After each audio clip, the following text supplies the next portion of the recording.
Whenever there's a new actor playing James Bond, there's always considerable curiosity and huge expectations. Finally, it was time to chat with Bond himself.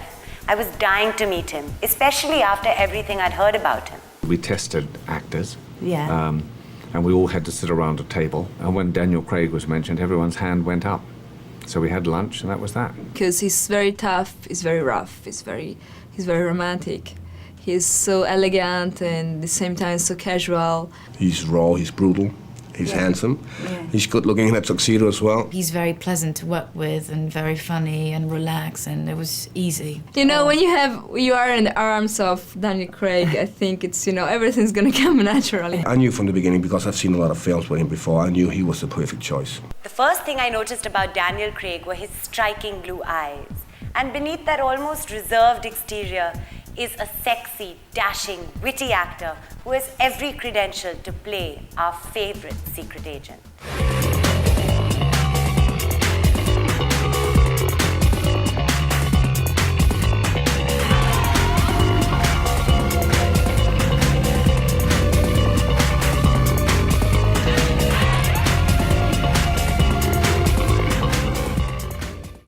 We saw the film last night, and you are brilliant. Congratulations. Thank you very much indeed. The inevitable question, but James Bond is a global icon.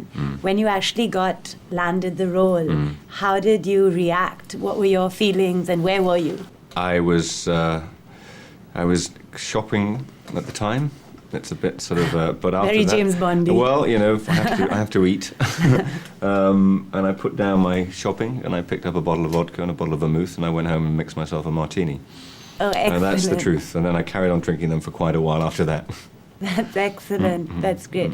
Now, this is a much more realistic Bond, something we've never seen before. So what did you do to prepare for the role and to be this more realistic Bond? I wanted to try and get as physically fit as I possibly could, because I wanted to do as many of the stunts as I possibly could, but I also wanted him to look physically, well, like he could physically do things, like he could physically fight, like he could physically climb the things he was doing. And so that was first. I worked out in the gym about 5 times a week for about 3 months before, well, roughly 3 months before we started shooting. And then, and then when we were shooting, I just did it as much as I could, say 4 times a week when after work. So, because every day I was sort of picking up little injuries and things, straining muscles and things. And if I hadn't have been fit, I don't think I would have been able to sort of carry on. Or I would have had to have taken time off. Yeah. So with painkillers and physiotherapy, I managed to get through. That's brilliant. Do you have a favorite sort of stunt action scene in this movie? Yeah. Well, for me, the end sequence. The whole of the end sequence in Venice, I think, is, well, I think because it's so unusual, and I don't think we've seen anything like it before. So that's a huge. I mean, Chris Corbett, who designed the set, who's just a genius, made the set that sank into water every day, and it was kind of like riding a roller coaster every day. Yeah, I can imagine.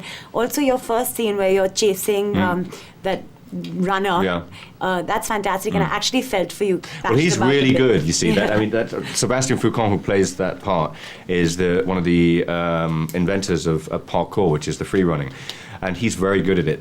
Yeah. But what I loved about that is that Bond, who can't really free run, has to improvise his way through, and he finds a way of trying to get him, and eventually, of course, he does. But that's what's also so lovely about the realistic thing, because that comes across, that he's not sort of superhuman. Well, I didn't want to make him indestructible. I think he is pretty indestructible, but I wanted to make sure that we saw him knocked down, because I think it's interesting how, if he gets knocked down, it's how he stands up and carries on. Yeah. And that really...